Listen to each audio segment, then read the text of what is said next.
Kenalan dulu yuk.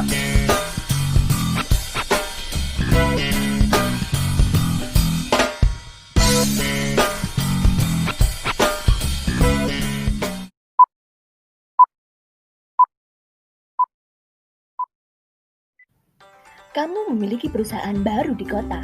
Secara otomatis, kamu menjadi seorang bos.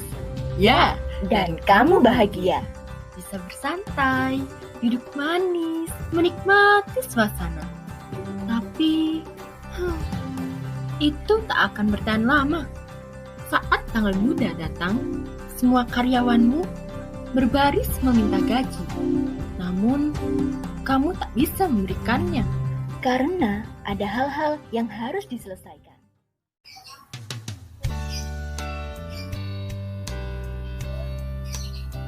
Ada seorang pegawaimu salah memasukkan data gaji sehingga gaji lebih besar dari yang seharusnya.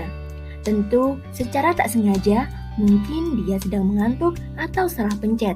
Ya, bisalah dimaklumi meskipun sebenarnya kamu terkejut karena hal itu dan meminta penjelasan pada pegawaimu. Kamu bingung dan mulai berpikir karena baru ini kamu mendapat masalah. Jadi apa yang harus dilakukan? Karena ini kali pertamamu mendapat masalah, mungkin kamu bisa memanggil pegawaimu untuk membenarkan data yang salah. Setelah itu, kamu bisa manfaatin teknologi untuk mencegah agar hal ini tidak terjadi. Dengan menggunakan software payroll di perusahaan kamu, perhitungan gaji jadi lebih mudah bagimu dan pegawaimu. Dan juga di dalamnya sudah ada unsur yang kamu butuhkan. Jadi, gak pusing-pusing lagi deh.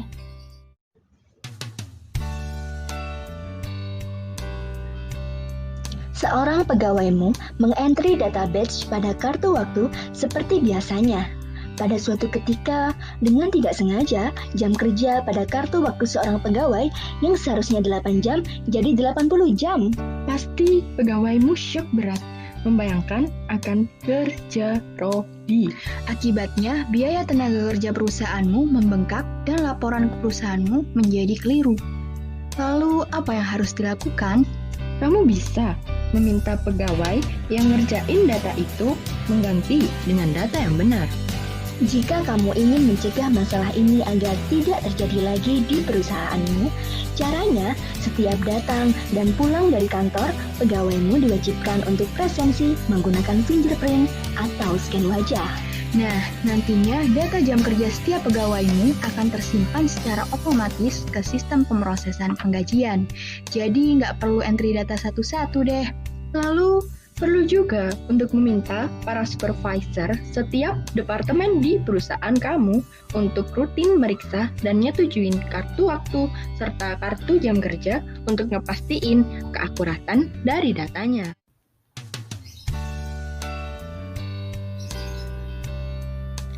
Aktivitas berjalan seperti biasa. Namun, ada sesuatu terjadi di belakang layar.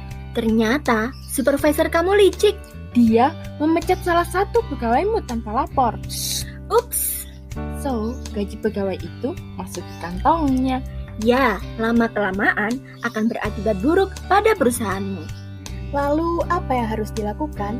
Kamu dapat mengerahkan bagian pencatat waktu untuk selalu mastiin kalau pencatatan waktu hadir dan kerja setiap karyawan sudah benar.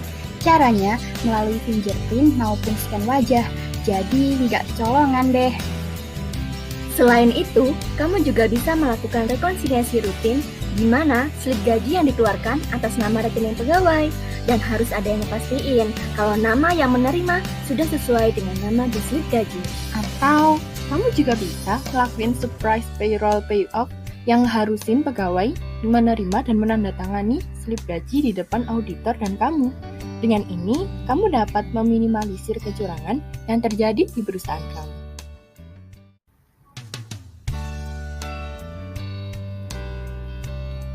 Ada seorang pegawaimu membantu scan barcode presensi untuk temannya yang sedang berlibur. Santuy, kayak dipantui, kayak nggak ada kerjaan gitu ya. Padahal masih hari efektif nih. Memang ngeselin, Lalu, apa yang harus dilakukan? ya hukum aja. Memang benar sih, sanksi atau hukuman adalah hal yang tepat untuk dilakukan. Namun, untuk menghindari hal seperti ini tidak terjadi ke depannya. Saat presensi dilakukan, tingkatkan pengawasan di perusahaanmu. Ataupun kamu juga bisa mengganti scan barcode dengan fingerprint serta tak lupa untuk selalu diawasi.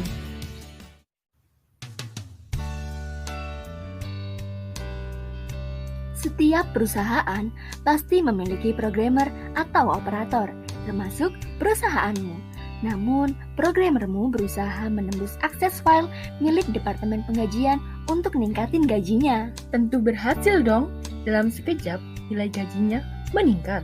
Dan ketika Departemen Gaji mengecek file itu jadi bingung dan shock karena gaji seorang pegawai meningkat tidak wajar. Lalu apa yang harus dilakukan? Yang perlu kamu lakuin untuk mencegah kejadian ini, perusahaanmu sangat perlu memiliki satu set defense index yang dirancang untuk melindungi file dari pengguna dan akses tanpa izin. Selain itu, kamu juga bisa menerapkan dua pengendalian autentifikasi dan pengendalian otorisasi. Pengendalian autentifikasi dibagi lagi menjadi dua, multifaktor yang memanfaatkan kata sandi dan kartu pintar, dan multimodal yang memanfaatkan beberapa benda seperti kata sandi, ID pengguna, scan wajah, fingerprint, maupun pengenal suara. Banyak juga. Atau kamu bisa nerapin pengendalian otorisasi di perusahaan kamu dengan menentukan pegawai tertentu untuk melakukan tugas tertentu juga. Serta penting pula untuk membatasi jaringan hanya ke perangkat milik perusahaanmu. Jadi, gak universal. Yeay!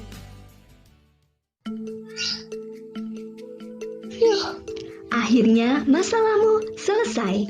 Kini saatnya kamu duduk bersantai dan menikmati secangkir kopi dan merasakan nikmatnya menjadi bos perusahaanmu. Namun, untuk sekarang, aku minta kamu bangun dulu dan hadapi kenyataan agar bisa meraih impian kamu nantinya. Sekian, terima kasih dan sampai jumpa.